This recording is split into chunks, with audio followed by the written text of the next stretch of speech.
Mr. Mayor, we are now live. Thank you, Mr. Clerk. Due to the COVID-19 emergency, this meeting of Ajax Council is being held electronically and live streamed on the town's website. All members of council in attendance are participating by audio and video teleconference, and town staff are available throughout the meeting if council members have any questions on the agenda. For members of the public watching from home, please bear with us if we encounter any technical difficulties throughout the meeting. I'll now call this meeting to order. Do the land acknowledgement. Begin this meeting by acknowledging that the land on which we gather is situated within the traditional and treaty territory of the Mississaugas, more specifically the Mississaugas of Scugog Island First Nation, signatories of the Gunshot Treaty of 1788 and the Williams Treaties of 1923. This land is and will continue to be home to the Indigenous peoples. Let us acknowledge the mistakes and traumas of the past through authenticity and support truth and reconciliation.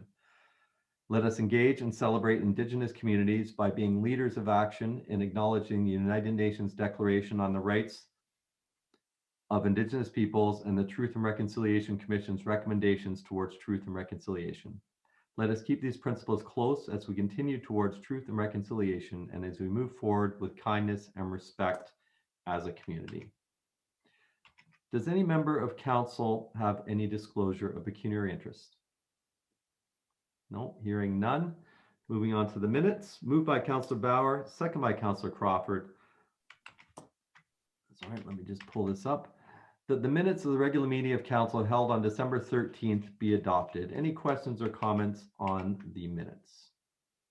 No, not seeing any hands. Those in favor of approval of the minutes as written?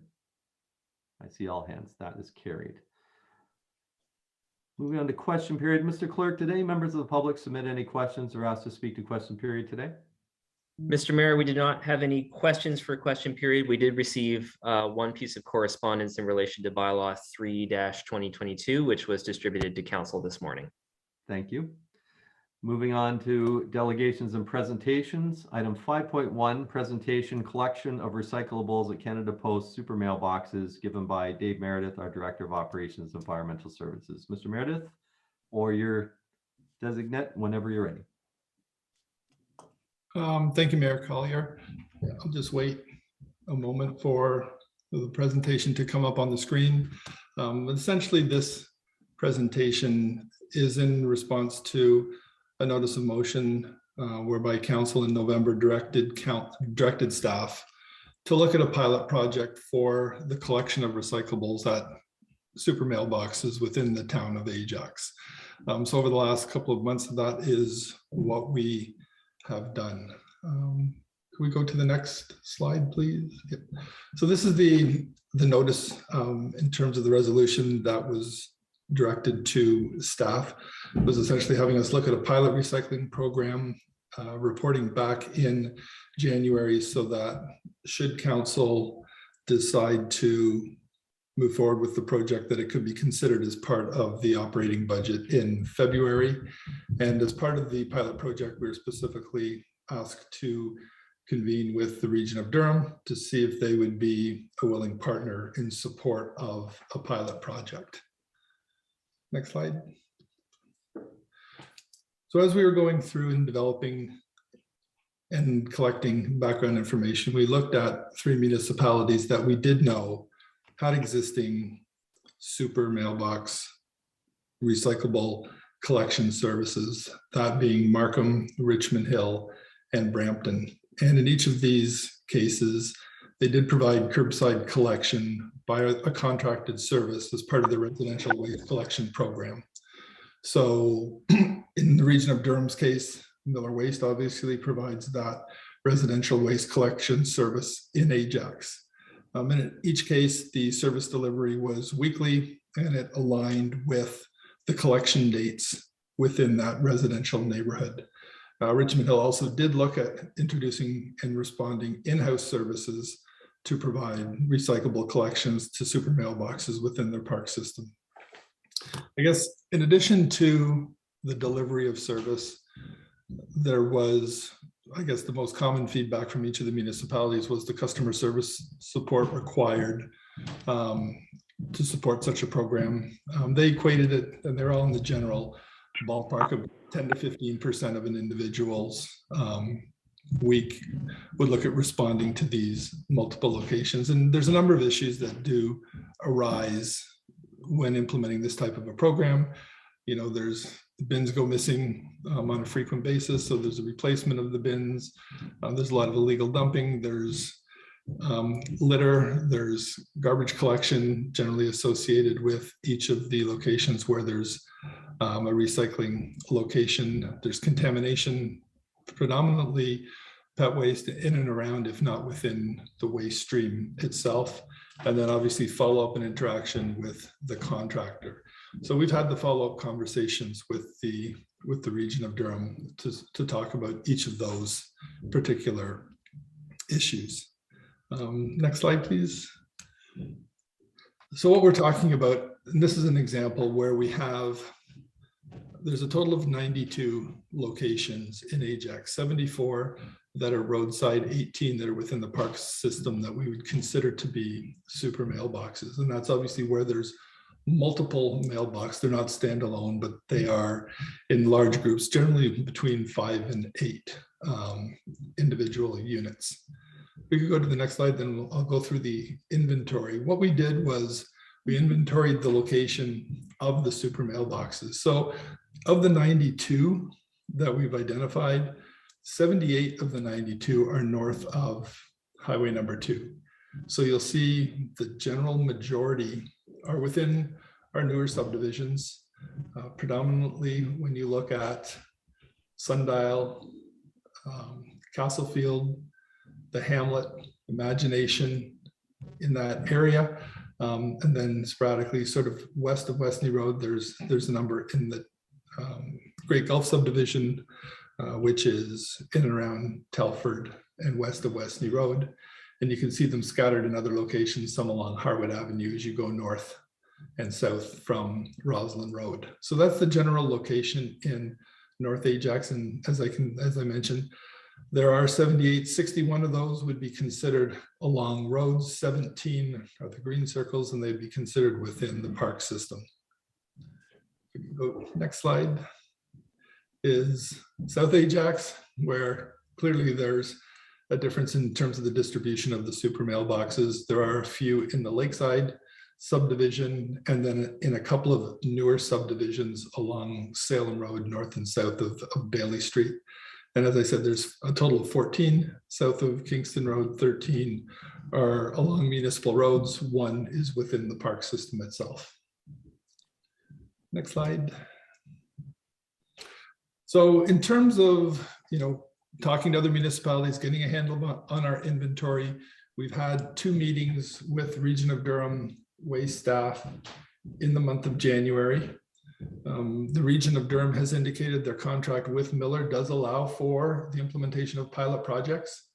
So having follow-up discussions with the region and them with Miller, there is the ability for this to be introduced as a pilot project to support the weekly collection of curbside recyclables from the Canada Mail or the Canada Post mailbox. And I stress, because it's part of their collection services and it's part of the residential waste stream, it's specific to the units that are roadside. So that's 74 of the 92 locations that I referenced in the inventory. And as I also mentioned, the town would assume the customer service support with the implementation of this program. With respect to overall timing, the duration of the project could not extend beyond July 1st of 2024, as I'm sure many members of council are aware. The Region of Durham will be out of the recycling or blue box program as of July 1st, 2024, and it will convert to a producer responsibility. For the 18 units that are within the park system, if council provided direction, we would need to do that with our in-house resources. And we would need to sort of look at how we would be able to support that and what the impact would be on the overall collection system from a service delivery perspective. Next slide. So in terms of looking, and hopefully this is a summary of costs that we've been able to identify. So for the 74 locations, the program that we put or looked at would involve 52 collections once a week. The cost per pickup is $4 per pickup per location. So that would relate to a dollar value of $15,392. So that would be the cost that the town would pay to Miller to deliver that collection for the 74 roadside locations on an annual basis. The parks, there's no direct costs, as if council provides that direction, it would be something we would need to do in-house with our existing staff and garbage trucks. There'd be a small capital cost. We're looking at for the 92 locations, $19 per bin and lid. So we've asked for all the bins to have a lid, and we would cut slots into the top of those lids for the mail to be deposited. So there's just under $3,000 in cost there. So overall, we're over 18,000. So if you said, for argument's sake, $20,000 is what we'd be looking at from an annual operating cost in terms of our direct costs that we would be looking to absorb to implement the program through Miller. And I think I have one final slide. Just as I mentioned, sort of the future of recyclables in Ontario, and I think regional council for sure. I'm not sure the extent to which all council is aware of the province's legislated transition of the Blue Box program to the extended producer responsibility, and the region of Durham confirmed our transition date is July 1st, 2024. One thing to note is specific to the legislation within this transition, community mailbox are specifically identified as a non-eligible source for recyclables. So after July 1st of 2024, it's not even going to be an option to collect recyclables from mailboxes, because whether it was the region or whether it's sort of the producer responsibility, the way the legislation is currently written is that they will not be eligible sources for collection. Blue box materials, as I mentioned, will transfer from the region to approved vendors under the what's called the Resource Productivity and Recovery Authority, who will manage and oversee the Blue Box program. And those that are collecting and delivering the service will be required to register with the province to deliver that service. So there is going to be considerable change as we move into 2024. It's not, as I say, it's the Blue Box program. It's not only going to impact community mailboxes. Right now, BIAs are not eligible for recyclables sort of within the legislation as written. It's a little bit gray in terms of whether the park system is eligible for recyclable collections. So there's a lot of discussion and transition that's going to be happening over the next year in terms of the final rollout of the Blue Box program, but there will be change, and the change will be significant to residents. Right now, the Blue Box is coordinated with residential waste. These are going to be two independent sort of waste streams. So your collection day and your blue bin collections could be different dates. There could be, it's not based on municipal boundaries. It's based on different programs that are established through the Recovery Authority. So there's going to be a lot of change in education over the next couple of years as it relates to recyclables. So I will leave it at that. I believe council has the information that they requested as a result of their notice of motion, and I'd be pleased to answer any questions.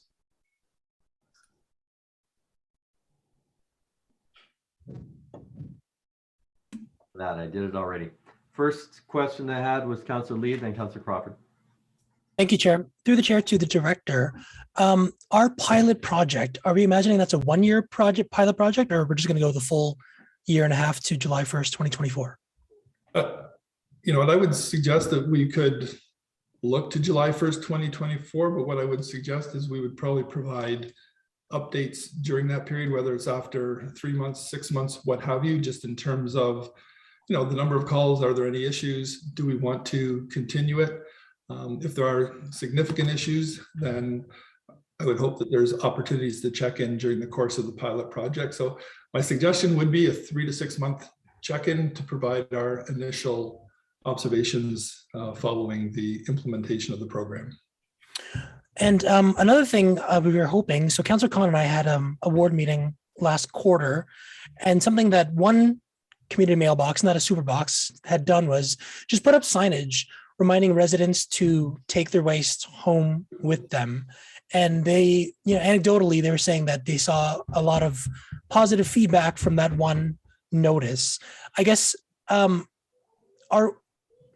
in your budget price tag, have we included the opportunity to include an education element of, this is only a pilot project, this isn't permanent, think of bringing your waste home and not, dumping, because this is, this is no guarantee this is a permanent project.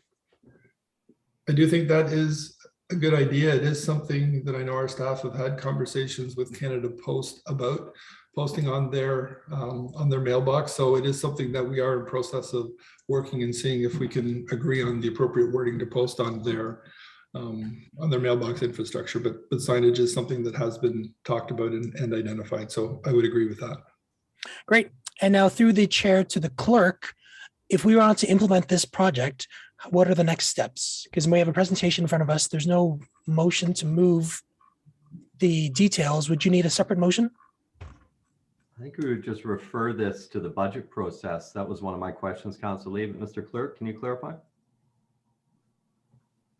Through you, Mr. Mayor, if council is interested in providing some direction to staff to include this as part of the budget deliberations, that might be an appropriate motion, or just refer this to the budget discussion. Okay, so I'll have that motion for you, Chair, as soon as the rest of council's finished their questions. Thank you. Fair enough. Thank you. I have Councillor Crawford, then Councillor Dice. Thank you, Your Worship. I find it still appalling that we are willing to put money towards people's bad behavior. The other day I was walking to the mailbox and I picked up my mail and I was thinking about this motion, thinking I would never, ever stand at the mailbox and go on the ground and walk away. Never, never in my wildest dreams would I ever consider doing that. And I just can't believe that we're actually, this is really a reward of bad behavior. Instead of trying to educate, instead of trying to go to signage first, instead of trying to do some of these things prior to putting money behind this, I sincerely think that signage is something that should be thought of, something that should be thought of prior to going to this move. That's my opinion. We used to have this little garbage pail that Dave took away, and I kept begging and begging and begging for him to put it back, and he wouldn't. And people continued to put dog poop on the ground every single time. We put this little sign up there that said, please keep Ajax beautiful. I thought this is going to do nothing. No one will read it. As I'm sitting in this chair, there has not been a single dog poop bag since we put that sign up. It's part of my walking route. It does work. And what happens, Dave, when people stick their dog poop in the little slot? Because they will. If there's a hole, they put dog poop in it. I don't know. Like what happens when things that aren't supposed to be in the recycling thing end up in the recycling thing? Mr. Meredith, I think you've answered your own question, Councillor Crawford, about people behavior. And normally it would be, first of all, we would monitor and we would get reports from Miller if there is excessive contamination. If there is too much contamination, then it goes straight into the waste stream and doesn't get recycled. So that would be a conversation ongoing that we would have with Miller being the service providers. If they are dealing with contamination issues, they would let us know. And then we would deal with them on a site specific or a location by location basis. Well, my preference would be to go signage first, and if that didn't work, then I would move into this project, but those are my opinions. Thank you. Councillor Dice. Thank you. And I share some of Councillor Crawford's concerns. And my question to Mr. Meredith is regarding other municipalities, do they also struggle with this problem of waste at the mailboxes? All of them reported, I wouldn't say significant, but definitely noticeable household waste collecting within the vicinity of these recycling locations. So it seems to me, and correct me if I'm wrong, then it's the same as excuse me, when we put garbage cans out in our green spaces and in our parks, wherever people know that there's going to be some sort of pickup, they get a little bit lazy and they take it to the closest one and they leave their household waste there for us to pick up. And I know that bylaw services tries to act on that. They go through that garbage to try and find who is actually dumping it there. So, I mean, there's an issue here with it. Really, it worries me. You only have a couple of years here to work with. You're going to put something in that they've wanted for a long time, and then you're going to take it away, which I think is problematic. And people are going to be frustrated with that because they see it as a solution and they won't understand why it was taken away all of a sudden. But I don't want to put in place another area where there's potential dumping. And Councillor Crawford's quite right. Many of us would never throw garbage on the ground to start with. Could we not, Mr. Meredith, do more, put some money into doing, educational programs about litter and picking up, particularly at these spots? And I know we've talked about this before, but I think the message has to be broader. If there are other municipalities that have the same problem, can we not talk about the same messaging so that it's consistent in the region? That's definitely something that we can work with in terms of the education, the message, the signage, as both yourself and Regional Councillor Crawford have mentioned. That is a place that we've had conversations and they have already started. Because I think the part of the problem is we all have our own little catchphrases from each municipality. But when it's consistent and it's out there all the time, people get used to hearing it and they understand it. This is not a fix. This is just a short-term pilot project. So yeah, I'm very cautious about moving forward with it, but I really appreciate the work you've done to look at it. Thank you. Thank you. Any other member of council have questions on the presentation? Councilor Bauer, questions? Thank you, Chair. I have a question. My question, Mr. Meredith, thank you for the report. It's very interesting. Thank you. Just on page 8, the pilot project details, that very last bullet, delivery of the program within the park system will be provided by in-house resources and will impact the current service delivery provide for waste collection in the park system. Can you just explain that again to me, what that actually means? Well, it means that we're introducing 18 new locations that would require weekly collection. So we'll update and revise, and we would have to change our schedules so that we are getting to those locations, right? So it would mean, I don't know what it would look like exactly in terms of how it would change the schedule, but we would need to work that into the 7-day cycles that we have for the collection of those. Okay, could it mean decreased pickups for some locations? With there being 18 locations, I would hope not, but it's possible until we've done the actual mapping and routing and location and see the efficiencies of maximizing those routes. I can't say for certain, but that's what the reference is making. It's possible. Okay. All right. Thank you. That's my question, Mayor. Thank you. Anything further? Do you see me? Question. Question, yeah. Can we formalize, thank you, Your Worship. Can we formalize the implementation of signage a little bit more, because I know now we're just sort of mentioning it, saying we're going to consider it. I hope, I'm going to try to pose this as a question. I would ask that staff really take that seriously. I was involved in a situation that was deplorable, nothing to do with me, and also I understand about the super mailboxes in Ward 3, or sorry, in Ward 2. It's a little different than what we have in Ward 1. That's my question. Can we please, really get on the signage thing, because I think we badly need it and it works. I know exactly what Regional Councillor Marilyn Crawford was talking about, and I would love to see that. Thank you, Your Worship. The report doesn't actually speak to signage, but Mr. Meredith, I think you've heard that message. I think, well, I know those are discussions that have taken place with town staff, Canada Post, the region of Durham, and we'd work with our corporate communications team in terms of if there's messaging, if there's design components that we want to put into said signage, then that's something that we would follow up with as well. So Thank you. we've heard it loud and clear, and I think that's something that can be part of this program moving forward and will be. Okay. Anything further? I just have a couple of questions, Mr. Meredith. Thank you for your presentation.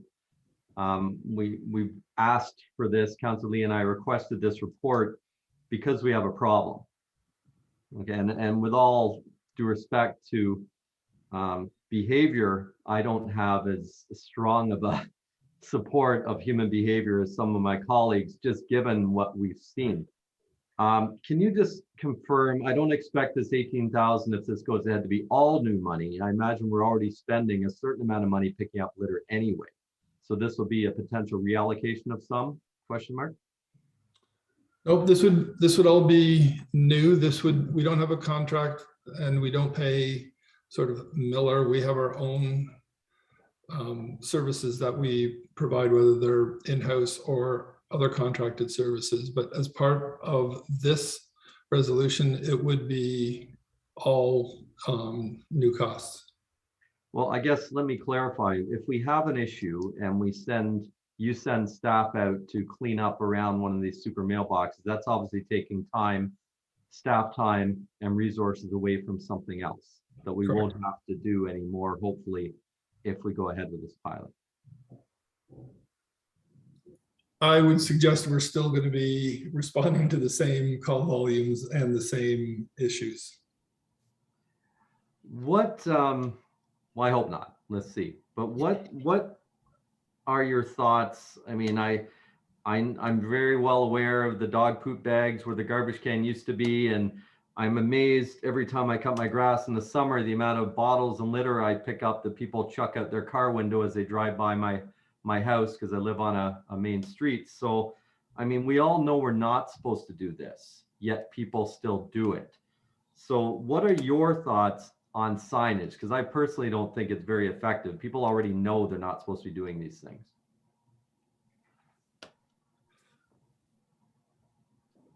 I guess when I look at, the idea of them being posted on central mailboxes, could they be effective? I don't know. We haven't done them. We haven't demonstrated whether they work or whether they don't work.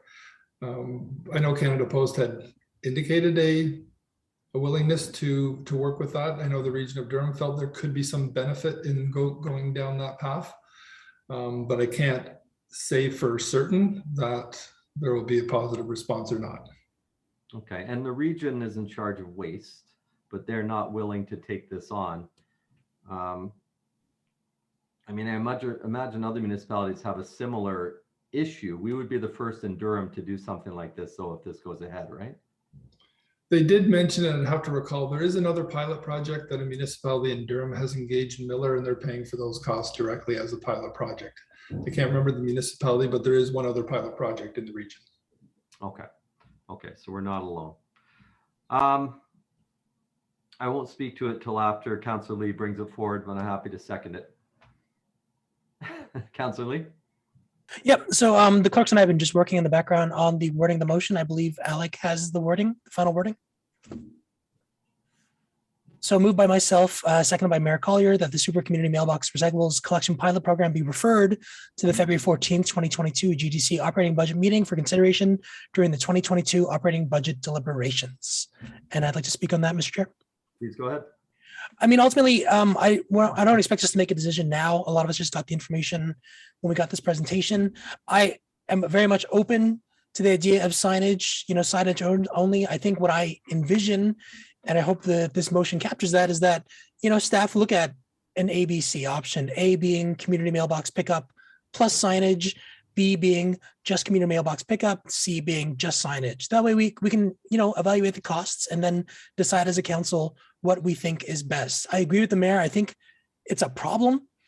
And, while I understand, Regional Councillor Crawford's point of we're rewarding bad behavior, I think it's just, we're trying to fix bad behavior. I think that's what. And so it's no different than putting in a speed bump for people who speed. We're rewarding a community that should know not to speed. But to the mayor's point, I don't know how to change behavior while at the same time maintaining certain standards that we're not seeing, especially in Ward 2. We saw the map. So this is just referring it to the budget. I'm hoping to have a very lively discussion at that point. So appreciate your support. Thank you, Chair. Thank you. And as a seconder, I'll just speak to it quickly. And I guess I'll turn the chair over to, whose turn is it? Councillor Crawford, you are next. I'll turn it over to you. Yeah, I have to see it to believe it. I think that we all know what we're not supposed to be doing. Just driving up my street today and seeing the amount of neighbors who have pushed their snow out into the road, you know, just things like this that just, you know, you're not supposed to do that. You know, it causes a problem. I am a strong believer in the principles where I'm not sure what it's called. It's not septet, it's something, but you know, if people see litter on the ground, they're not going to be as against putting more litter on the ground. But if they see everything clean and pristine, it's that where they get rid of graffiti right away, that type of thing. I think by doing that, and this would be doing that, I think is a way to through behavior positively affect people for change, I hope. I do like what you said, Councillor Lee, about bringing forward the 3 options. I don't know that signage would do anything, but we don't know what that would cost right now, or so I would like to see those options. So happy to support this and have it come back to the budget meeting or make our decisions then. Any other member of council wish to speak to? Sorry, I'm not the chair. Councillor Crawford. Any other member of council like to speak on this? Regional Councillor Dyes. You're muted. Gotta do it once. I just want to clarify that it's not just about signage, it's about the whole messaging, whether you're doing it online, you're doing it through Twitter, Facebook, whatever. I think we have to have messaging about litter. It is not responsible. It costs everybody money, and every time the wind blows, it blows it down the street, and then staff have to go out early in the spring, pick it up. We have volunteers picking it up. When does it end? So changing behavior, you have to have patience for that, but you have to be consistent in your messaging, and other areas have done it. We can do it too. I think putting this in for a very short period of time, because you don't even have a contract yet, is going to confuse people. And then you're going to have higher expectations and people are going to be angry when you take it away. So you can bring the, no problem, bring it to the budget deliberations, but you know, I'm really, you know, I'd like to hear something different. That is there going to be a miracle and things are going to change the way they operate right away? No, it takes time, but this isn't working. It's never worked. It has never worked, no matter what. We've tried, even people putting out their own bins. I think the trick is you got to get that message out, whether it's boomerang it in, pack it out, whatever it is not going to be tolerated if you dump your garbage on our streets. And nobody wants to live in that mess. So I think we can do more in that direction. Thank you. Well, we had a lid that would have solved the problem for the blowing of the recycling. However, that didn't work. Now, did it? Councillor Tyler Morin. The question, make sure it's a question. Were you referring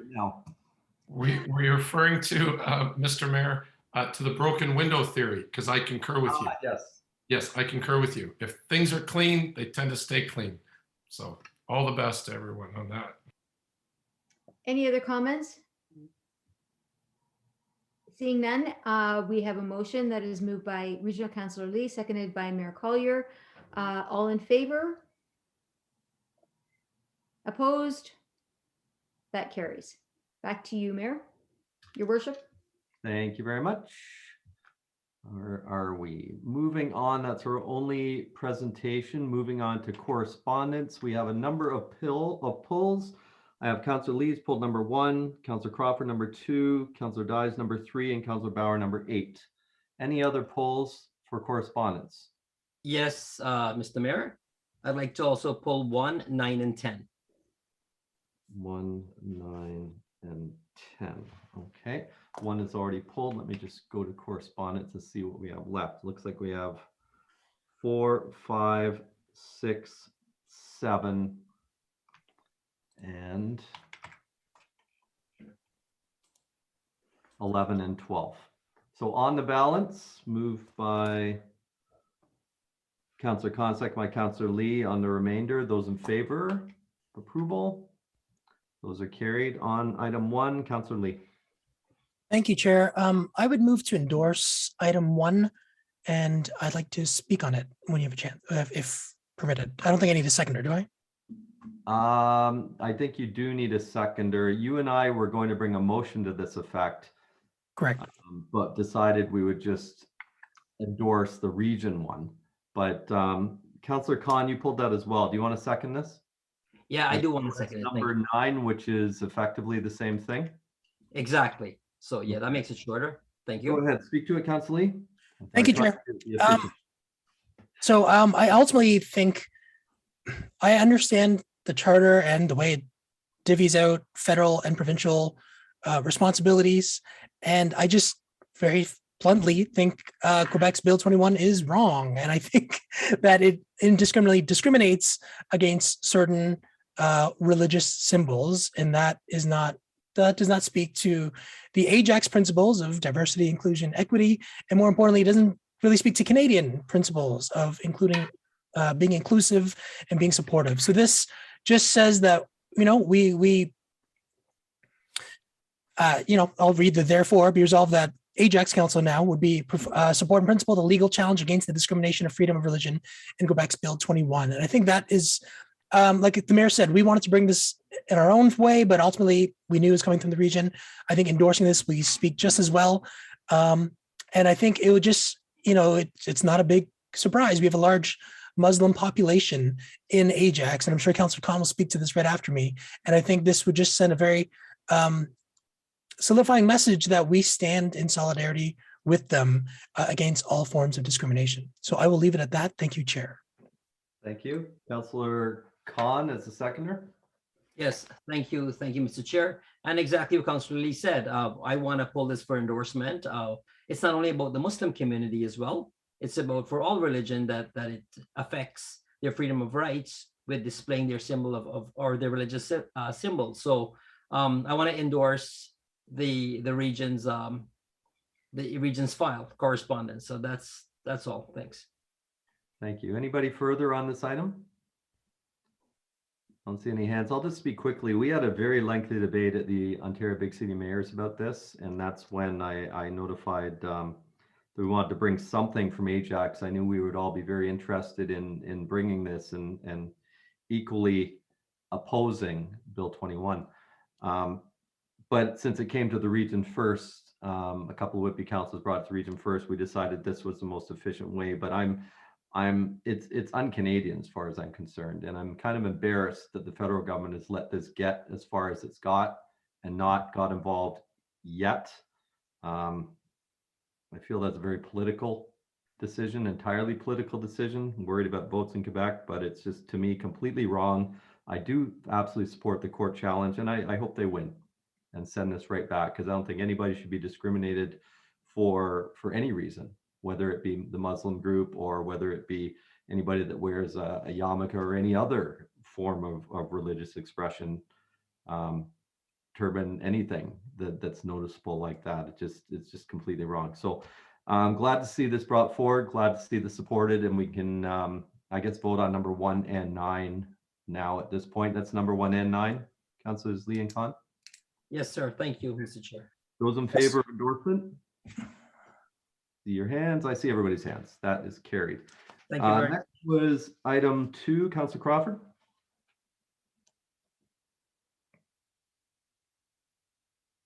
Sorry about that. This motion, actually, I seconded this motion along with John Neal at, I think it was a 9 or 10 hour meeting. It came up at the end.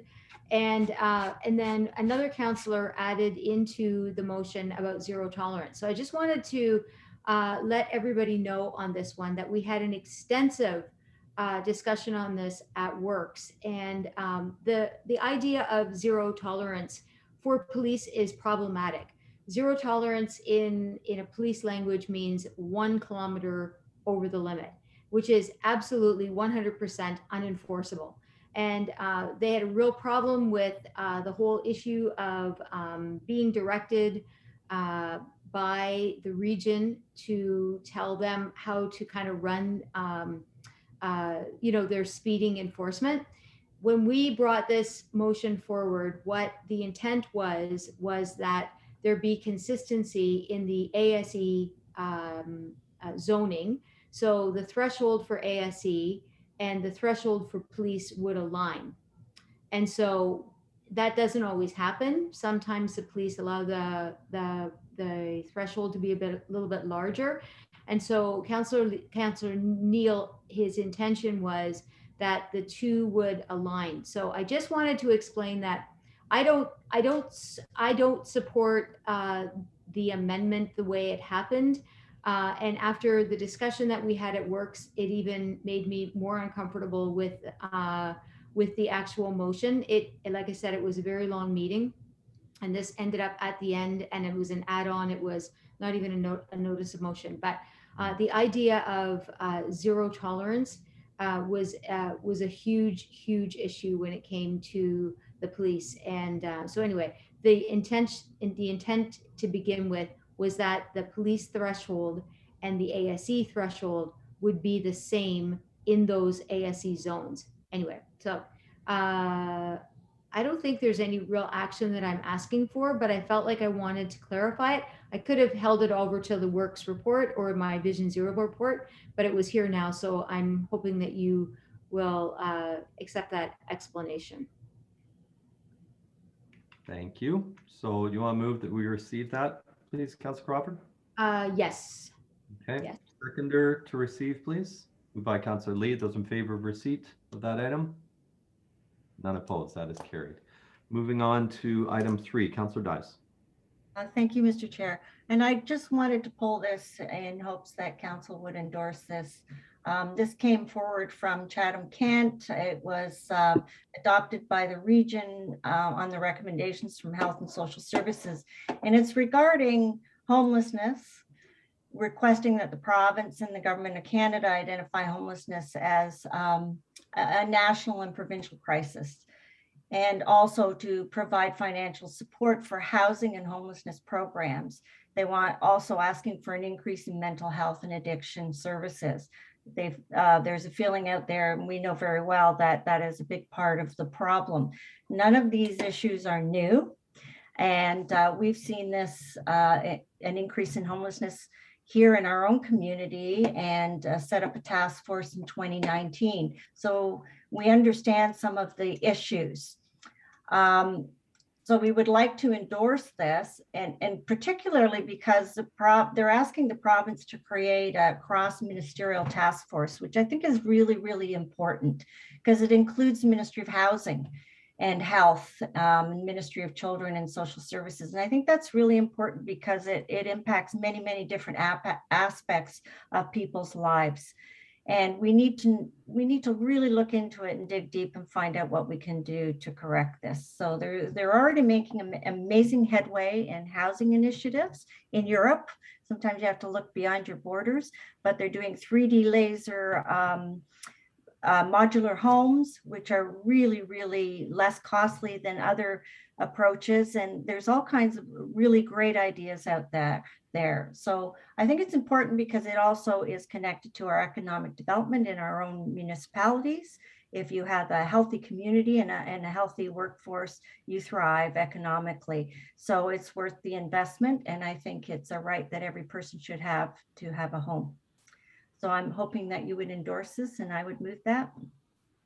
Thank you. Do we have a seconder for endorsement, please? Second by Councillor Bauer. Does anybody else wish to speak to this motion? To endorse, I'll just add that at that same Big City Mayor's meeting, we discussed at great length the homelessness situation and the housing crisis that we have. And what we were discussing was, what should we as the collective voice of the Big City Mayors be pushing the province as the most important election issues? And this is probably the #1 election issue that will be being pushed by the mayors that represent about 70+% of the population. So it is getting some notice, and let's hope we can move forward a little bit with addressing this situation. Those in favor of endorsement of this item, you see your hands. I see all hands. That is carried. And Councillor Bauer, number 8. Thank you, Chair. Yes, I just wanted to acknowledge and bring forth this motion. I think it was very thoughtful and impressive to me that they called out specific calls to action and the work that they would like to put forth in that. I was really impressed by the Township of Mulmer and the way that they put this together. So I just wanted to bring it forth for attention and acknowledgement, and I'll move it to receive for information. Thank you, Councillor Bauer. I just have a question to the clerk. I guess through me to the clerk. Just, do we have fees that we charge for this same type of thing, name change and that type of thing at the municipal level, or is this Service Ontario type thing? Mr. Mayor, so we do charge fees for various services at the front counter, things like Commissioner Vos. From time to time, we may do affidavits related to other matters, like a name change. Understanding of this piece of correspondence was in relation to name changes for survivors of residential schools. Would that be something that, I'm not sure, Councillor Bauer, would you maybe want to refer this to staff for consideration, or? I'd be happy to do that. Thank you for that. Rather than just receive, because this may be something that we can look at having, maybe have run it by Natasha as well, our diversity and inclusion coordinator. And Sure. That's a Madam great Clerk, idea. that's problematic? No, that's fine. We'd be happy to look into this. Okay, so let's refer this to staff to have a look and review by our diversity inclusion coordinator. Can I have a seconder for that, please? Seconded by Councillor, I saw Councillor Dice first. It's a Ward 3 meeting today. Anything further on this item? No, on referral, those in favor? I see all hands. That is carried. Thank And you. the last item pulled, Councillor Khan, was item 10, which is Thank you, the Mr. Chair. delegation by the Benai. Do I have permission to speak? Go ahead. Thank you, Mr. Chair. I'm absolutely thrilled to see this come forward. You know, they're requesting to have May be declared as the Jewish Heritage Month, and you know, we have other months, and you know, with the contributions the Jewish community has given to the world and Canada and to Ajax at large, you know, as a Muslim, I spare no opportunity to educate our community about, you know, our faith and our religion, and I think the Jewish community also needs that opportunity, and I am excited to learn about it. I've gotten to understand they're going to bring a delegation in May to council, and I just want you to know that I am fully in support of this, and I can't wait to have the delegation, and hopefully we can have the support to declare May as Jewish Heritage Month. Thank you very much. I suspect I might be making that proclamation. I suspect you will be. But, Madam Clerk, does this correspondence automatically go to whoever it is on your staff that prepares the proclamations? Mr. Mayor, we've actually received a specific request from this organization to attend as a delegation at the May Council meeting, which has been approved. And at that time, the proclamation will be presented, and they'll also be asking council to endorse the template motion that's in the agenda package tonight. That was my understanding too. Very good. Thank you. So Councillor Khan moving to receive. Can I get a seconder, please? Second by Councillor Lee. Those in favor of receipt? None opposed. That is carried. Thank you, everybody. Moving on to the General Government Committee report, moved by Councillor Tyler Moore and second by Councillor Lee. Let me just bring up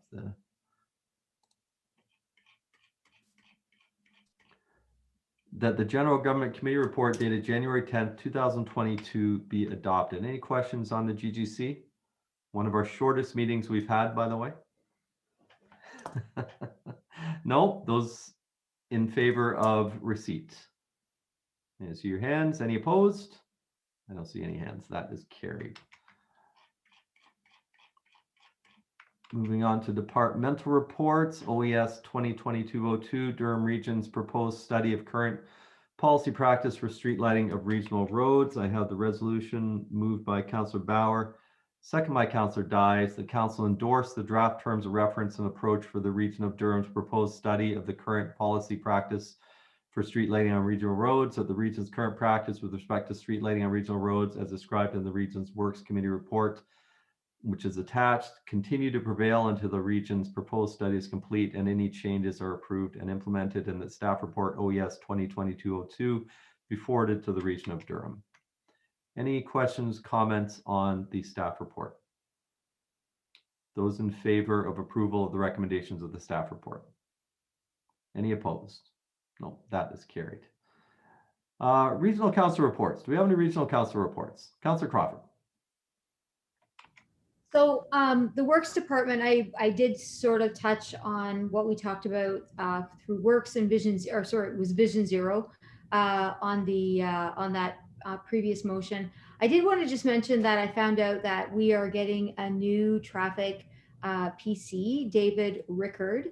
He actually came to our Ward 1 meeting a couple of months ago and did a whole presentation on the loud exhaust things. He was well received. He's well spoken. He's very engaged in the community, and I am thrilled that he's coming to the West Division. They jokingly say at Vision Zero that I'm there recruiting people for the West Division on a regular basis, but he's really good. I'm very, very happy that he has he's been trying to come, and things were put on hold for a while, and they announced that he was coming to the West Division. So I'm very, very pleased about that. Outside of that, I don't have anything else to say. Okay. Any other regional councillors have any regional council reports to discuss? I don't know what we can say about the last committee of the whole meeting. It's a lot quicker than I thought it would be, but apparently we're going to be spending a lot of money on a regional facility, and I'm not going to risk an integrity commissioner investigation and say anything more about that. Any questions to the, well, first of all, let me do the resolution. Moved by Councillor Crawford, second by Councillor Khan, that the regional council reports of January 24th, 2022 be received for information. Questions on the regional council reports? Being none, those in favor of receipt? Sorry, Mr. Chair, I apologize. Christmas tree pickup was supposed to happen last Monday. It is going to continue because of the big storm. Obviously, things are buried. Some people got them out. If you have a Christmas tree, leave it on your front. They are going to be coming out this week. I don't know after this storm, but they said they were coming out this week to pick them up. That's it. I'm done. Thank you. Any opposed? That's carried. Thank you.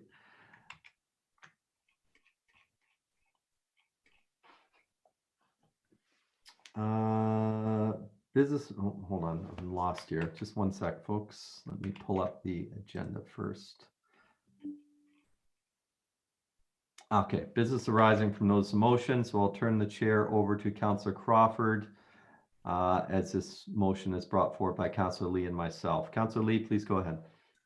Thank you, Chair. So this came from a presentation from staff regarding strategic initiatives. And this one specifically, I was surprised that it hadn't really been addressed by any of the municipalities. So in the guise of, thinking globally but acting locally, I thought Ajax could take a position. I'll just read the therefore. Ajax Council supports Canadian libraries in their efforts to increase access to e-content for users.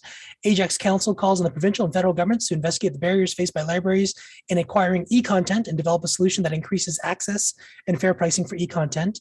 And this motion be sent to appropriate provincial and federal ministers and all Durham Region library boards. And with the chair's permission, I'd like to speak a bit on it. Yep. Oh, it's not me. I got it. Good. Thank you. Yes, go ahead. Well, ultimately, there's I think currently 5 major publishers, soon to be 4, because there's a takeover happening. I think there's only 6. And what those publishers do, they sell the rights to their books to these ebook vendors, of which there's only about 6 major ones. One of them big ones is Overdrive. And generally they can kind of set prices based on whatever they feel is appropriate. They can do it based on the number of views, based on the number of customers. And I get there's a business model attached to that, but the largest ebook publisher reported profit of about 365.6 million. My point with this motion ultimately is that we don't have to gouge the libraries. I don't mind gouging people who buy books. People will still buy books, but libraries especially speak to the people who are disenfranchised. People don't have access to the same resources. And I think making it easier for those people to access the resources is not a bad concept, especially with, COVID is a very good example where, for a while, our libraries were shut down and e-content was the only content available. And we need to do better in ensuring that this content, because I think that's the way that the future is, e-content is more accessible and more affordable to libraries specifically. So with council's, I would definitely appreciate council support on this motion. Thank you, Chair. As a seconder, would you like to speak, Mayor Collier? I would quickly, thank you, Chair, and I won't repeat what Councilor Lee has talked about here.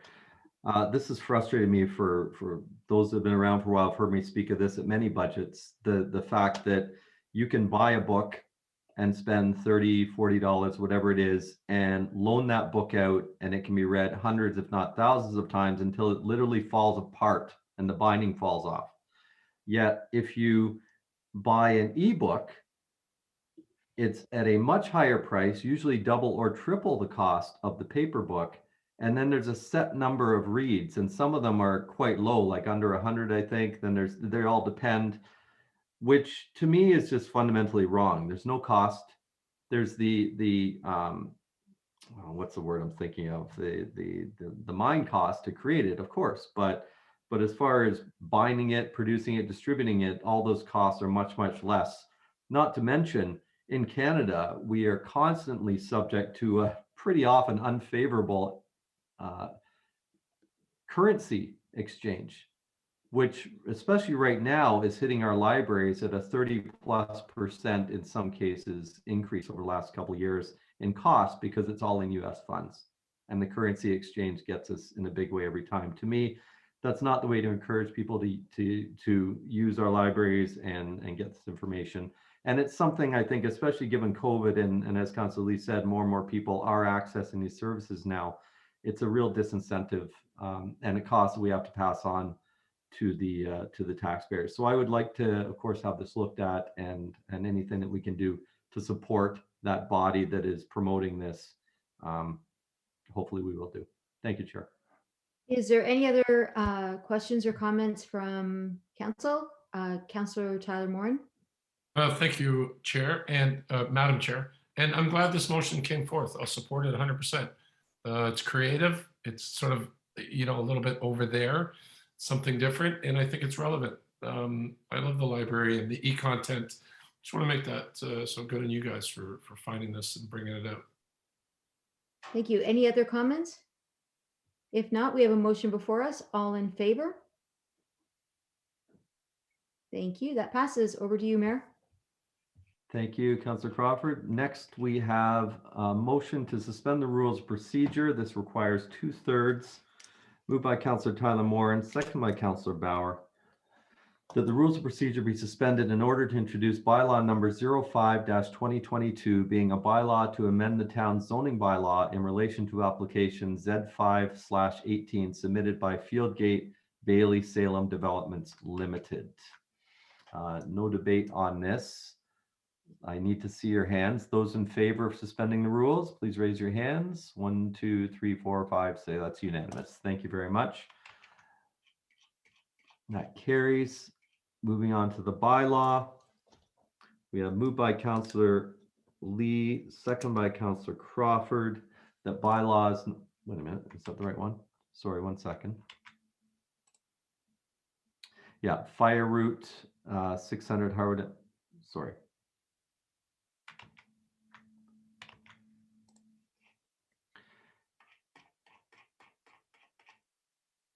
Mr. Clerk, do you have the motion there, or the bylaw there, or is this attached to the 3 bylaws that we're approving under bylaws, 01 to 03? Mr. Mayor, there's a separate motion after the motion for bylaws 1 to 3 to adopt bylaw 5. Okay, I haven't got to that then. Okay, so bylaws numbers, so moved by Councillor Lee, second by Councillor Crawford, that bylaw numbers 01-2022 to 03-2022 be read a first, second, third time and passed. These are the bylaws for the fire routes at 600 Harwood, 680 Harwood, and the amendment to the 2022 fees and charges bylaw. Questions or comments on the bylaw? Those in favor of the bylaw? Amendments? Any opposed? I don't see any hands. Oh, I see 2 hands opposing. Are we talking about, I'm confused. Are we talking about 03-2022? Yes. Okay, are we going to talk about that, or is this just If like that? you wish to pull it for discussion, we I can wish to come pull it. back on it. Okay, I wish to go pull it. ahead, Councillor Crawford. So this is a change in the way we do business when it comes to hiring firefighters, correct? I will pass through to you to, I believe, CAO Baker might want to take that, or perhaps clerk. You're on mute. Not me. Uh, As far as I'm aware, this is a new practice in Ajax, yes. And the thought process behind doing these charges now? So what happened I sent council an email describing it, but I'll describe it for anybody who might be watching as well. The fire chief recently asked, before the end of the year, asked if he could do a recruitment for 2 retirees that took place last year. Spoke to the manager of HR, who mentioned that they were quite swamped with a number of recruitments and getting ready for summer camp recruitments and so on. And we discussed the fact that there is the business case in front of council coming forward, the operating budget for 20 firefighters. So what I said to the manager of HR was, what I'd like to do then is do a posting and get ahead of the game early in the year, do a posting and recruit a recruitment posting for firefighters and try and put together an eligibility list of at least 30 candidates that we can draw from throughout the year if council so chooses to approve the hiring of the extra 20 firefighters later in the year. In doing so, that's a very big recruitment, which it would be if council approved the 20 anyway. My experience as fire chief and commissioner in Richmond Hill was that we charged a fee for applications for firefighters because there is an exorbitant cost to the municipality to process such a large recruitment. There's a lot of obvious HR administrative work that needs to be done, going through all of the resumes. Posting for firefighter always brings hundreds of people out of the woodwork who have gone through community college. All of the community colleges these days have the pre-fire service program. Seneca, Centennial, Georgian, Humber, they all have it and pump out a number of qualified applicants every year, but there's not enough jobs for them. So whenever there's a posting, it's a huge draw. In addition to that, there's practical testing, agility testing, psychological testing, aptitude testing. That all needs to be done, and these are at a cost to the taxpayer if we do not charge an application fee. So it was my understanding that the fee, based on my past experience, the fee was in the bylaw, and it was my oversight. I did not check before we posted the opportunity, and it came to our attention shortly thereafter. So the amendment for the bylaw is here before you tonight. Now I know that it's prompted a number of questions regarding who else does this and so on. I've had Cass do a municipal scan, and she's here and available to speak to what she's learned this week regarding what other municipalities do, at least the ones that have responded to us. I also have the manager of HR here as well to talk about the recruitment process and what types of options are available to council. Thank you, CEO. Just looking at Cassandra's email, looks like Oshawa does have the same fee, just looking at our closest one. Councillor Crawford, did you have other questions? So in Durham region, Oshawa is the only other municipality that charges a fee. That's what we're saying? I think it would be best for Cass to answer that question because she was the one who led that research. Okay. Through the chair to Councillor Crawford. Yes, so in Oshawa does have the application fee, and they charge it under the manager of HR's discretion when they're doing large hirings. We did reach out to Pickering as well, who indicated that they manage the costs internally. So from what we've heard back, our understanding is Oshawa is the only one in Durham region with the application fee. Okay. Could the HR manager indicate what the fees are that we would have to process if the approval is given to hire, let's say, I think it was 20 in the budget? What would be the cost per firefighter if we were to hire 20? Through the chair to Councillor Crawford. So there's a number of tests that we require each candidate to go through. One of the tests is a dispatch test, as well as a psychological testing and a practical test, plus an interview. There are some costs associated, some of which is just staff time, could incur some overtime, but some hard costs would be for the psychological testing, which runs about $600 per candidate. In addition to that, there per candidate, in order to conduct references, because we use an outside organization, which runs about $75 per candidate. And we would require some additional resources to help us through the administration of this process, which we anticipate would be for 24 hours a week over the period of time of 10 to 12 weeks, which would amount to about $7,500 in terms of costs. Through you, Mr. Chair. So what we're looking at here is we would need an eligibility list, a final list of 30 qualified applicants to get us through the year, because we already have 2 retirements.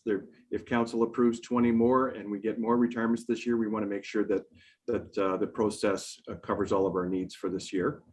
So 30 applicants, $600. So we would only do the psychological testing for the final 30 who made it through all of the other testing. So that's $18,000 there. The $70 I have here for reference checks per 30 candidates is another $2,100, and the 12 weeks of administrative help is another $7,600. So we're looking at $27,700, or approximately $30,000 to run the process. So it seems like this is like so unique to this particular profession, correct? I mean, you don't do this for accountants. You don't do this for, this is unique to firefighters. Is that correct? I wouldn't say that it's totally unique to firefighters. I've also heard that some police forces charge application fees. There's expensive testing for them as well. And I'm not sure, I can't speak to paramedics and EMS, but part of the issue is that there are so many individuals who've gone out and got their college diploma, got their certificates, they've done their DZ driver's license. So we are dealing with a large number of, fortunately, a large number of qualified candidates, and we need to be able to screen them and get through them all. And my understanding also is that this cost to this particular profession doesn't end here. They end up having to pay for physicals that need to get done on a regular basis. I understand, like it seems to be an ongoing cost throughout the year. I get it, that if you're going to be a firefighter, you have looked into this ahead of time, and this is the deal with firefighters. And once you're a firefighter and you're making a good salary, it's not such a big deal anymore. But when you're coming out of college, perhaps it's more of a big deal if your family isn't able to support you. And we're, as a town, we're trying to create diversity in employment. I'm not sure that this profession actually helps that cause at all. If you've done your homework and realize how much it's going to cost someone to become a firefighter, period. Anyway, those are my comments. I guess I just want to kind of see what the rest of council is looking at here. Thank you. Thank you for your answers. Okay, Councillor Lee, I had you next. Thank you, Chair. Through the chair to, I guess, the manager of HR, if we were not to use our own hiring, like, you mentioned that there'd be an additional hiring of additional staff to manage this. What if we went to a third party? What would the cost be in that case? It's difficult to say, or rather the third party, there is one organization out there which candidates can go to and get assessments in advance. Those candidates pay upwards to over $600 in order to get those assessments. But even if we went through that organization, we would still have to conduct psychological testing. We would still have to do the reference check. There would still be administrative work involved in the process. So when you're looking at a project of this magnitude, those costs are still incurred by the municipality. Councilor Lee, are you referring to the recruiting pool? I just meant in general. So realistically, you know, we could hire a consultant or a third party, I imagine, to help manage our intake overflow, so to speak. And so I was wondering if there was a cost to that. Of course, there would be if we were using a third party. I thought you might have been referring to the recruiting pool where they pay substantial fees themselves to be part of the recruiting pool. I mean, that's part of it through the chair. I mean, that is ultimately part of it. I think, you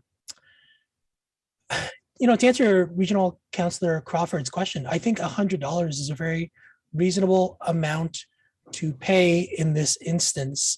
I think we've done a pretty good job, or the manager's done a pretty good job justifying the costs. I think any cost recovery that reduces the burden on the taxpayer is not a bad thing, especially if we're going to go through 30 qualified and I don't know how many more before that. I mean, how about I ask the question then? How many total applications do we expect? So not the 30 that the CAO mentioned that we're going to whittle down to, but how many total applications does the HR department expect from potential firefighters? I can tell you that to date, we've received 206 applications. But however, the job posting is still open until the end of this week. And so you generally will see significant more numbers as the job posting gets closer to the closing date. Through you, Mr. Chair, we had 175 on Friday, 206 today. Right. So again, I ultimately think I think there is a cost to administrative. At least that's what I was always taught. I remember applying for universities. I think you get the first 3 for free. And then after that, you have to pay, I believe, the Ontario Management Board of Universities. And that was just, I think it's a very reasonable cost. I think there are some municipalities charging up to 260. So yeah, I would support this, and I'll just leave it at that. Thank you, Chair. Thank you. I didn't see any other hands as of yet. So I'll just add a couple, not so much questions, just. My hand is up, Mayor. Did you want me to ask first? No, I didn't see Two of our it. hands are up. Go ahead. I didn't see you. Go ahead. Okay, thank you. So I just wanted to ask, why was this implemented before we had a chance to talk about it? Could this not have come to the GGC meeting in January? Through you, Mr. Mayor, no, the posting went up and it came to our attention that it wasn't in the fee bylaw in between GGC and the council meeting, so we needed to bring it as soon as we could. I wanted to bring this forward to council for consideration before the posting closed. Right now, all of the funds that have been collected from the applications are being held in finance. We haven't obviously used them at all. We haven't even finished the posting. If council decided tonight that this wasn't something that you wanted to do, we would reimburse all of the application fees. Okay. Okay, because this would have, you thought it was included in that annual list of fees, but you discovered it wasn't. So if we weren't having this discussion tonight, then would that be coming to the next list of fees to review? Oh, yes. Okay. Oh, yes. Yeah. Okay. And for other job postings in the town, is there a cutoff number of applications where another fee would be charged? Like for any of these, there's open positions right now for several jobs in the town. Is there a point where there would be X number of applications where you would want to charge an admin fee on that? No, historically, I don't believe that we've ever done that. Generally speaking, when we're posting for positions, we're not posting for this number of positions. And these are also full-time positions. So So I think that's the answer you're looking for. Is that the answer? So, thank you, Ms. Constantino. So, I guess what would have been the original plan? We knew that we were going to hire, or that this posting was going to go out for several firefighters. The master plan indicates that we need to hire many, and that is coming to us. So before that posting went out, was there a plan? Like, I guess CAO answered it. You thought there was a fee. I'm just thinking, was this already a thought process, knowing that we were going to be asking, if we're going to hire that many people, of course we're asking many people to apply. So was the thought process, there's a fee, let's charge this fee? Well, through you, Mr. Chair, Mr. Mayor, as I said, my experience has been that we always charged a fee in Richmond Hill, and they still do. And so that's the experience I come from. It didn't dawn on me to even look to see if there was a fee, because it's our practice actually to make sure that all of the fees that are out there in other municipalities are reflected in our fee bylaw. But anyway, so I really hadn't put much thought to it until the chief had asked to fill those 2 retirement positions, which I know we need now, but I didn't want to do 2 separate processes this year if we had to. So it was kind of the whole thing kind of sped up, and we thought actually the timing would be better to get our posting out early in the year before everybody else does, or anybody else does. Right. Okay. Okay. Thank you. Those are my questions, Chair.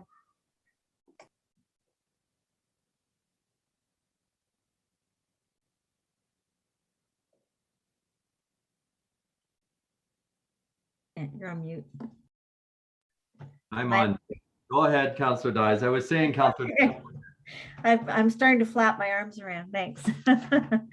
My question would be, we knew that we were going to have an increase in hiring at the number of firefighters, and so that was directly, I think, related to the increase in our development. Is that not correct?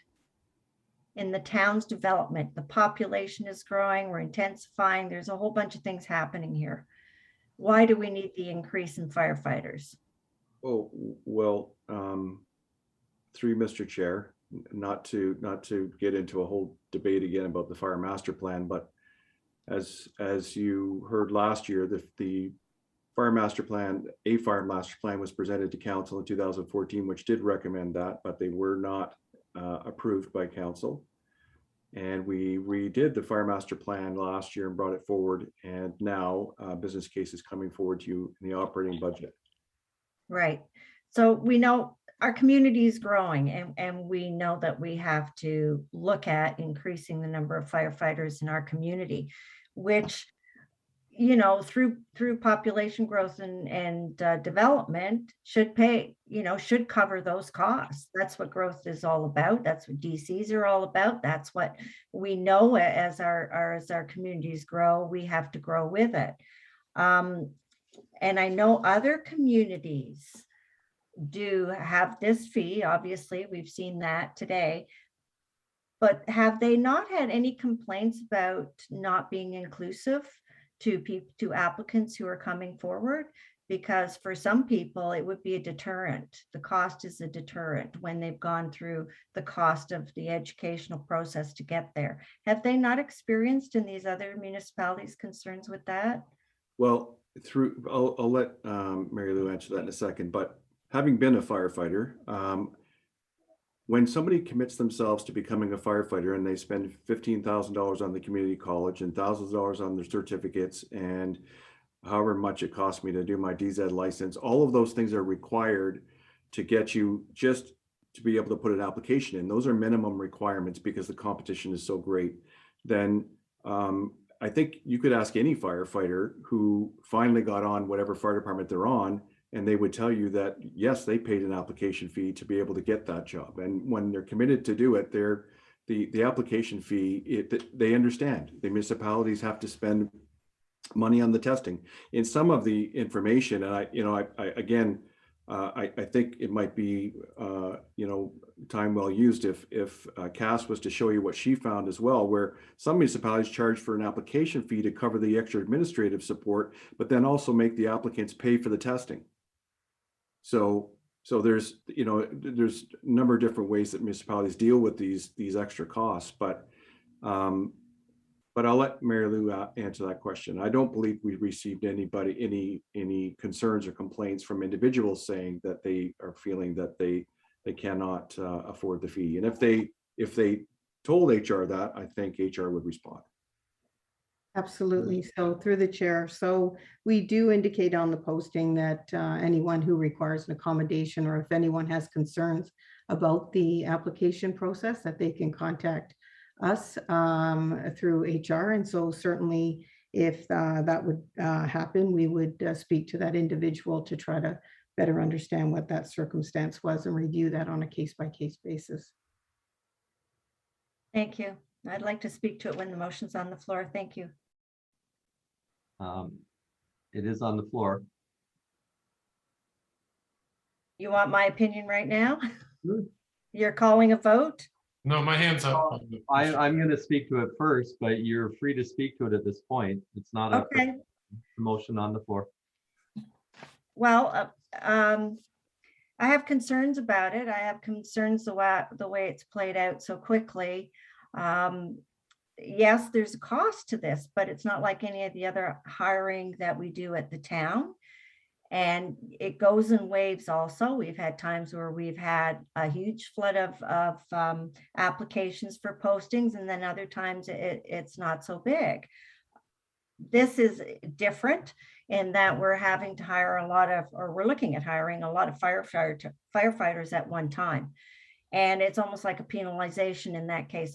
That's how I feel. It's a large cost to the municipality, but relatively not when you think that the candidate that's going to be able or is going to be successful in their applications means they're going to be a benefit to our community. There are firefighters, and we think that's a worthwhile accomplishment, and we think the process is worthwhile to get the people that we think are the best. And it doesn't really fit with all the work this town has done with respect to inclusivity, because we have the highest number actually of new immigrants, and we have had for years and years and years. And there's barriers here. And I don't really think that's the right way to go. The hiring practices are the hiring practices. And I think the more barriers you put in place, the harder it is for people to get there. And you're never going to see a change if we don't change the way we do things. So I don't support this. Okay, thank you. Any others first time before I ask my questions and speak to it?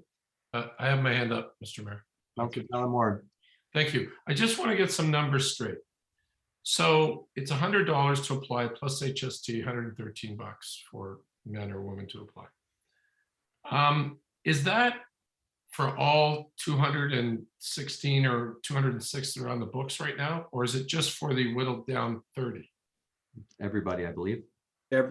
Through you, Mr. Mayor, everyone who applies, it's a $100 fee, same as whatever other municipalities charging fees. Okay, so it's a $100 fee. So okay. The testing costs a lot more than that. So basically, it's like a lottery. They're putting their money forward, and it's going into a pool, and the pool is going to pay for the ultimate testing and admin and everything that needs to be done for whoever ends up getting hired. And sir, through you, Mr. Mayor, to CEO Baker, did you say that you're going to whittle it down to 30, and those 30 would cost, was that correct, about $30,000 to process?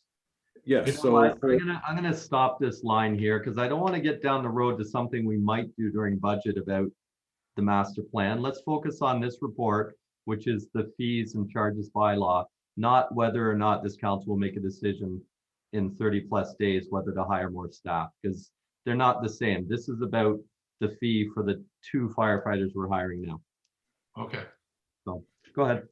No, I guess that's, I was just wanted to. I should have, sorry, Rob, I should have stopped that before when we were going down that road, because we're not here to discuss the fire master plan tonight. Okay. All right. That's fine. Thank you. Further? sorry, I don't want to stifle debate, but we're getting a bit off topic when we go down that road. So I'm gonna just ask a couple of questions and then wrap it up as well, and then open up the floor to anybody that hasn't spoken yet that wants to. Councilor Lee brought up a great one, which is university and college applications, and having, you know, four kids that have gone that route. Yeah, guess who gets their credit card out to pay the $6.95 or whatever the application fee? And there's none free, Councilor Lee. The first, you might get one or two with the initial application, but if you apply to more schools, then you have to pay more fee. And the reason why I only assume they do this is to stop people applying to 15 schools, because all those schools have to do all their same work that we have to do with all our applications as well. But I thought that was interesting. I thought I would point that out. CEO Baker, if this council decides not to go ahead with this, how will that affect this hiring right now?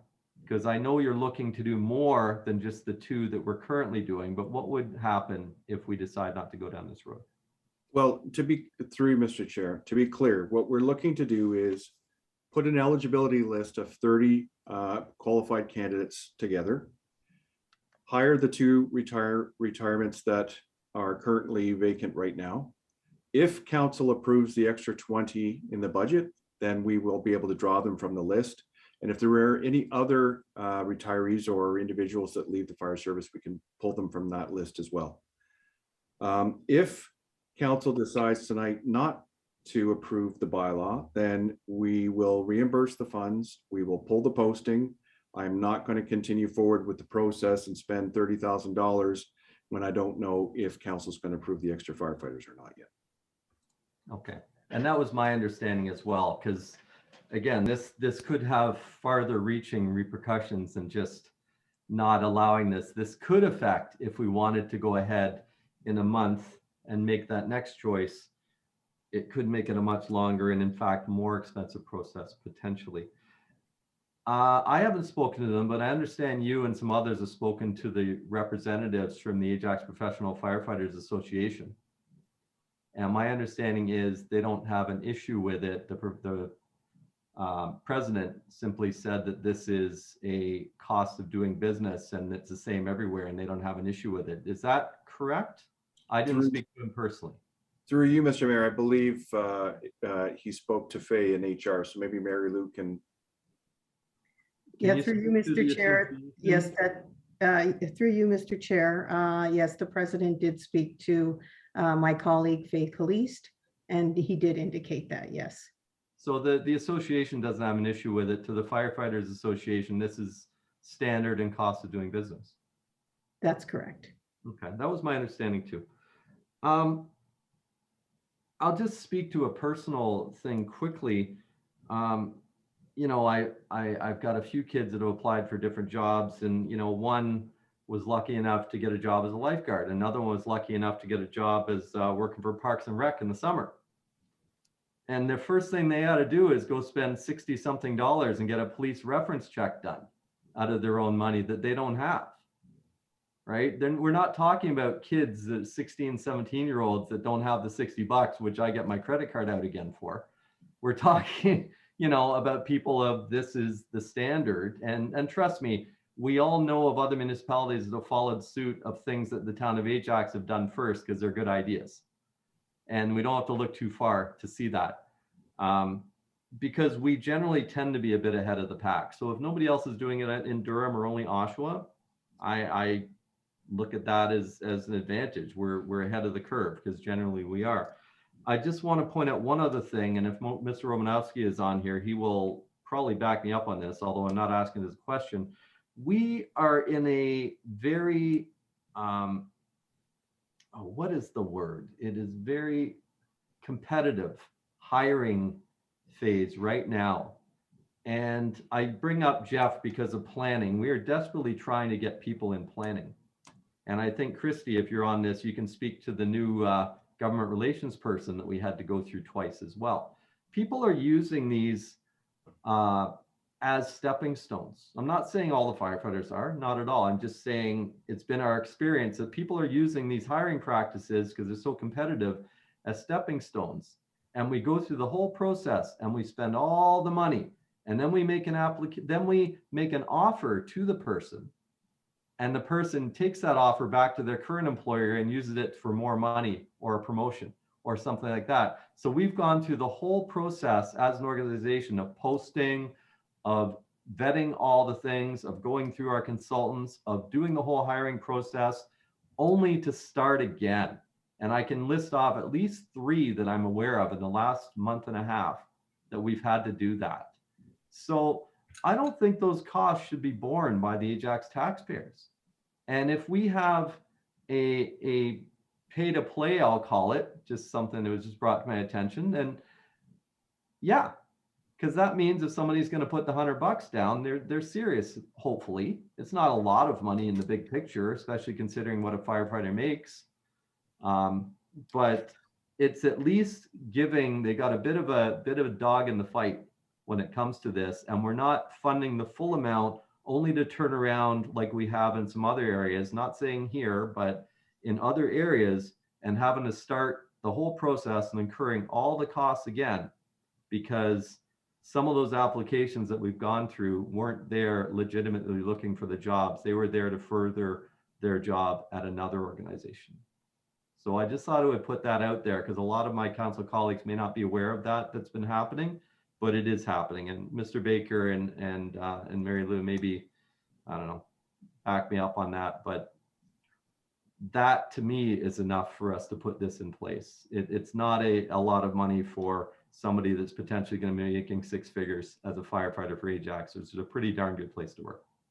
Thank you. Did anybody else's hands go up during that? No? Okay. So My hand is up. It's been up. I'd like to get back in if it's possible. sorry, go ahead. You weren't on my screen. Go ahead, Councilor Crawford.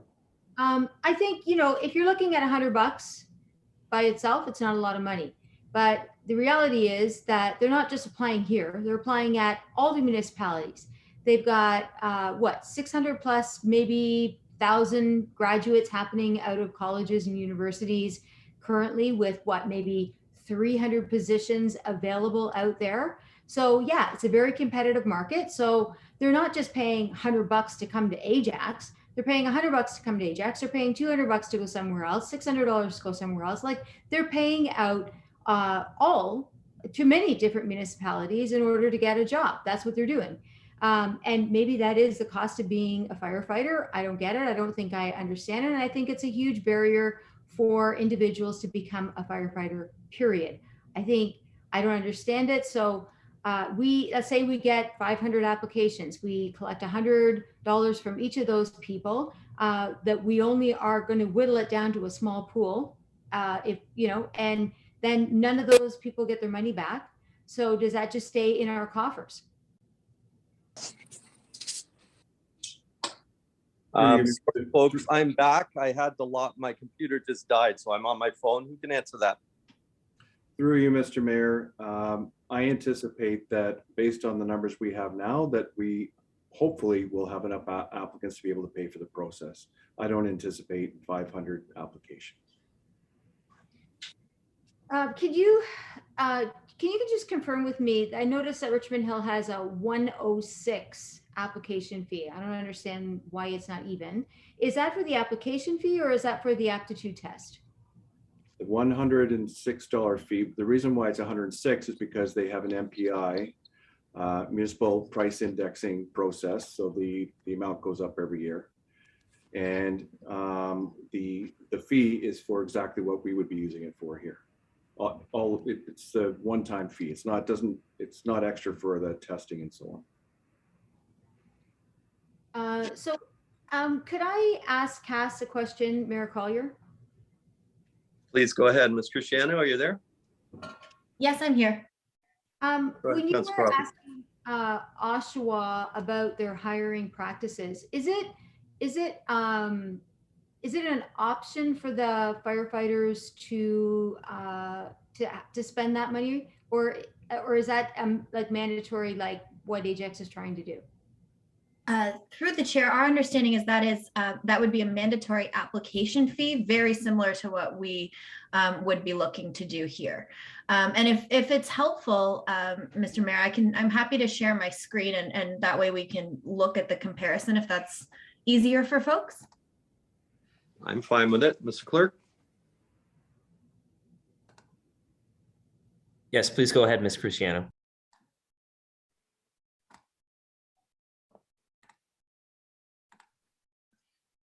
Okay, I'll try to zoom in here so everybody can see it. So, and just for the viewers at home and for members of council, the rationale behind the selection of each of these municipalities that you can see here, Public and Strategic Affairs reached out to all 29 members of the Ontario Big City Mayors Caucus. And that's what we used as our baseline. And so outreach started, and these are the 13 municipalities that we heard back from in time for the email that I sent out this afternoon. So of the, we heard from the 13, but and you'll see here that 3 of the municipalities use that recruitment pool, which requires any prospective candidate to pay those assessment fees that Mary Lou spoke to earlier on their own to be considered by a municipality like Barrie or Chatham-Kent or Hamilton. Then you have 4 individuals that said that they manage all of these fees and administrative costs in-house by their HR, and they incur those costs. I will note that Clarington, that they're currently hiring from, they have a pool of volunteer firefighters, which is where they kind of pull their recruits from. But they did say that they're going to be looking to move to a more open hiring option, and that this fee was of interest to them. And then the remaining 6, as CAO Baker mentioned, are some combination of requiring an application fee, which is just that kind of somewhere between $85 and $260 upfront that says, I'm interested in applying and this is to get my application considered by HR. But you'll see that, in Milton and Greater Sudbury, there are instances where individuals that pay this application fee are then required to also pay for their assessment costs, or if not all, then some. So just from a cross section, we did try to kind of get a broad kind of grouping of what other municipalities do. Okay, thank you for that. So folks, I can no longer see you because I'm on my phone. So Councillor Dice? And Councillor Tyler Moore, I have a question, if I may, Your Worship. I wasn't sure what you said, Mayor Collier. Is it all right if I just have a comment? Mayor Collier, you're on mute. You're on mute, yeah. I don't know who muted me. No, go ahead, and I have Councillor Okay. All right, thanks. So I've heard a couple of things in our discussion here. One was it's the cost of doing business, and it is the cost of doing business. And that that cost shouldn't be borne on the taxpayers. However, we're going to be hiring town staff for the town fire department. So why aren't we, budgeting for those costs just like we do in every other department? And it gets out of hand perhaps with the fire department, but I mean, it's consistently been rising over the years, and the regulations get stronger. But at the same time, when you're talking about people who are putting in these applications who don't really want the job, they're just putting it in for the sake of seeing how far they can get. Well, we can't penalize people who are serious about getting a job by charging them to put in an application for a job.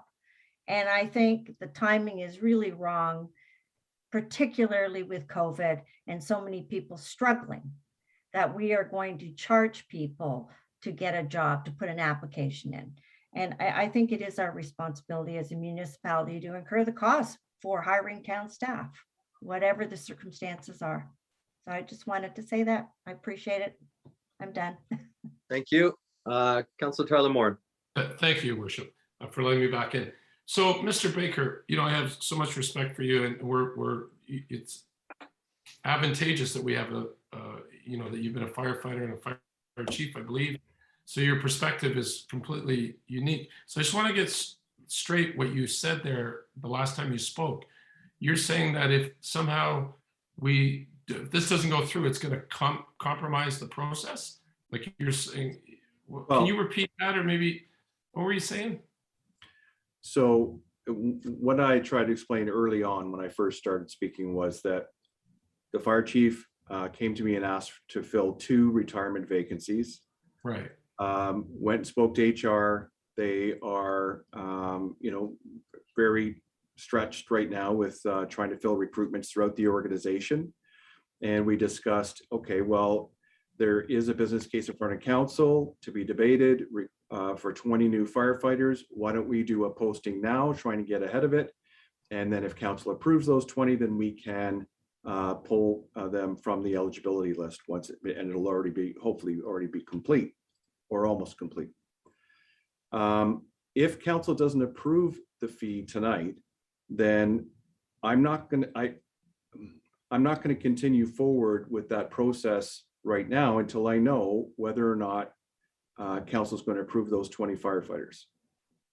Okay, so if I may, Mr. Mayor, I understand that's the exact point there. Because, so how does it connect? That's what I don't understand. Maybe it's quite likely I just don't understand how does that connect? If council doesn't approve the 20 firefighters, or they only approve 10, let's say, for instance, council Going down that road. What was that? I said we're not discussing the master plan. But I through you, Mr. Chair, if I can just explain. Go ahead. If council decides to approve 5 or 10, then I don't need a list of 30 staff on the list. Sorry, I don't need a list of 30 eligible firefighters on there. I don't have to spend $600 per a candidate on the list. I might only have to spend it for 10. So I need to know what the outcome of that debate will be at the operating budget. Before we do a recruitment process. Okay. So the answer is, if we don't go ahead with this tonight, this process is going to stop, and they're just going to do the 2 that we need right now. Done. That's the answer. Okay, and then, but we need the 20 though, do we not? Sorry, I don't mean to No, we that. don't need 20 right now. The CAO is being proactive, but we don't need the 20 right now. That's to be debated at the budget counselor. Right. Thank you. Overall, this may cost us more money, but anything further by any members of council? I'll just, hearing none, because I can't see you all. I can only see Councilors Kahn, Bauer, and Dyes right now on my screen. I'll just wrap it up with, I think this was unfortunate in the fact that the CAO thought this was already in the bylaw and it wasn't, so we needed to bring it on tonight. I think that's something that was unfortunately unavoidable, but it happened and we needed to deal with it before the listing or the posting closes on the 28th. I thank CAO Baker and Ms. Constantino for being proactive on this and hopefully putting us in a good position in a month when we have that other discussion that we're not going to talk about tonight. But I just want to also remind my council that we tasked CAO Baker and senior staff to come up with ways for non-tax revenue and ways to defer costs.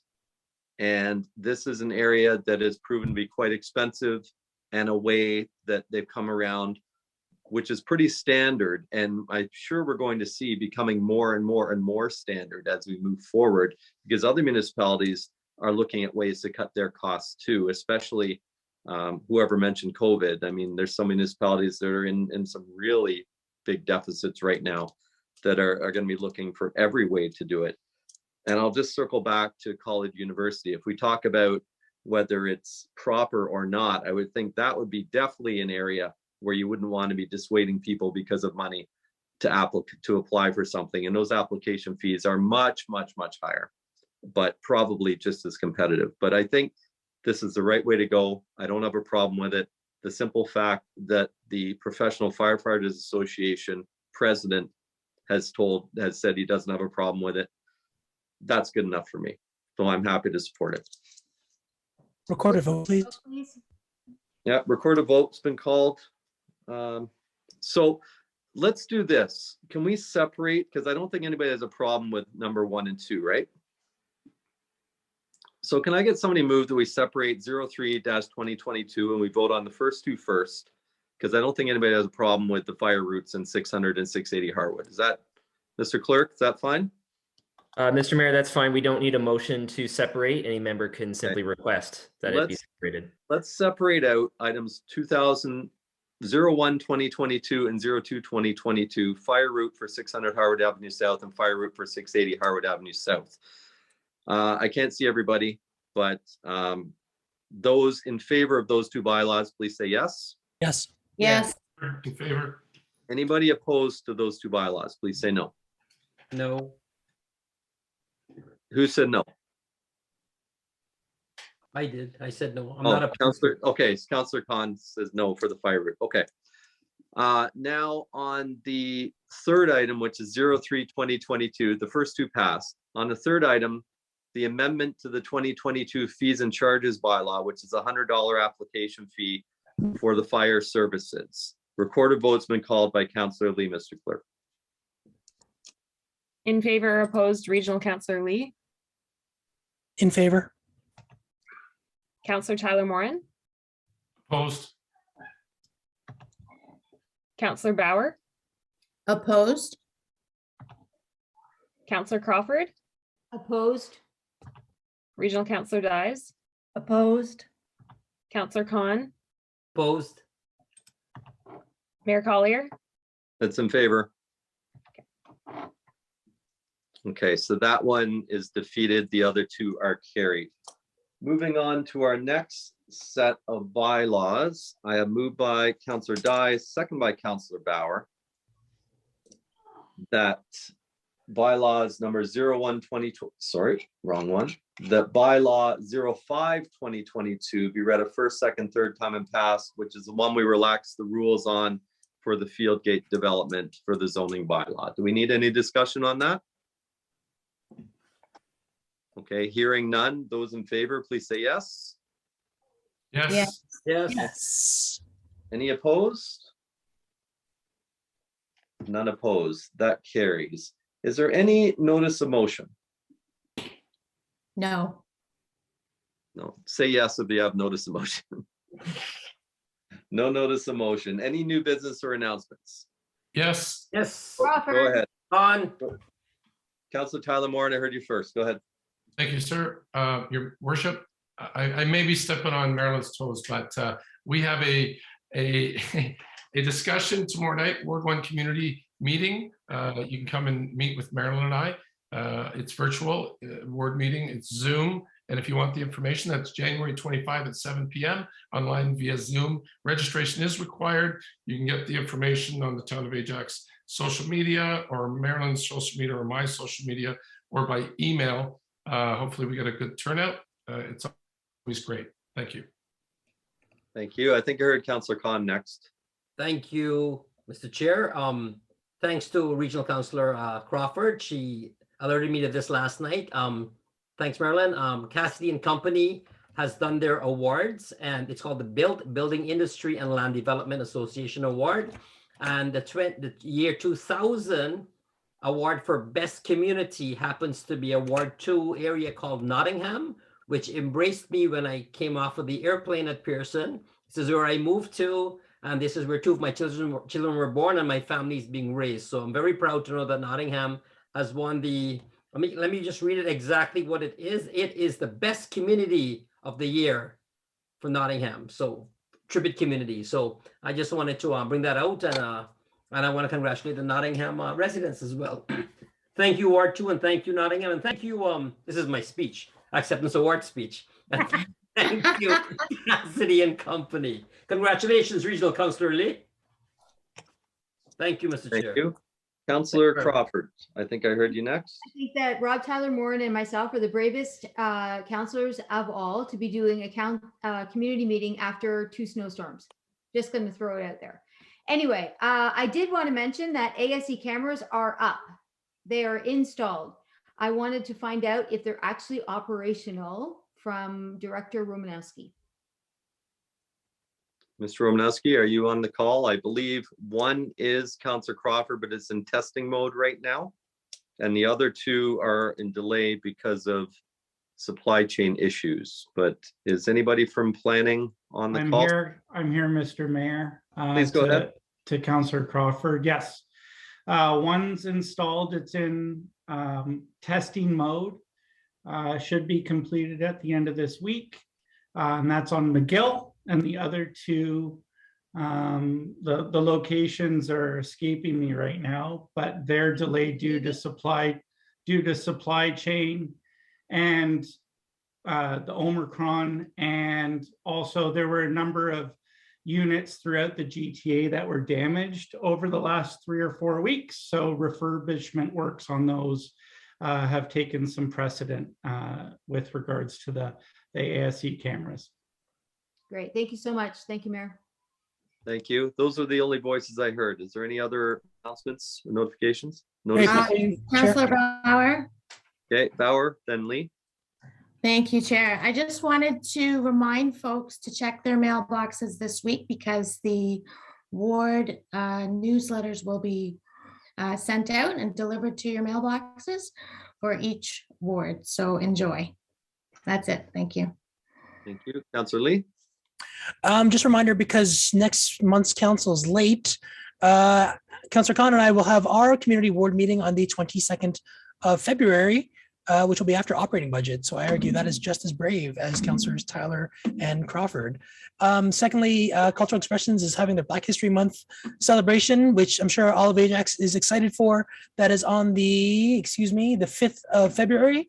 It'll obviously be a live stream due to COVID restrictions, and then followed by the Durham Region one. I think it's a two-parter, TBD. So please just check for that. And that was all. Thank you, Chair. Thank you. Anything further under notices and announcements? Okay, hearing none. Moved by Councillor Khan, second by Councillor Tyler Moran on the confirming bylaw, the bylaw number 04-2022 being a bylaw to confirm the proceedings of the Council Corporation of the Town of Ajax at its regular meeting held on January 24, 2022 be read a first, second, third time and passed. Those in favor of confirming bylaw? Anybody opposed? Say no. None opposed. That carries. And finally, moved by Councillor Crawford, second by Councillor Bauer, that the January 24th meeting of Council of the Town of Ajax be adjourned. Those in favor? Any opposed? That carries.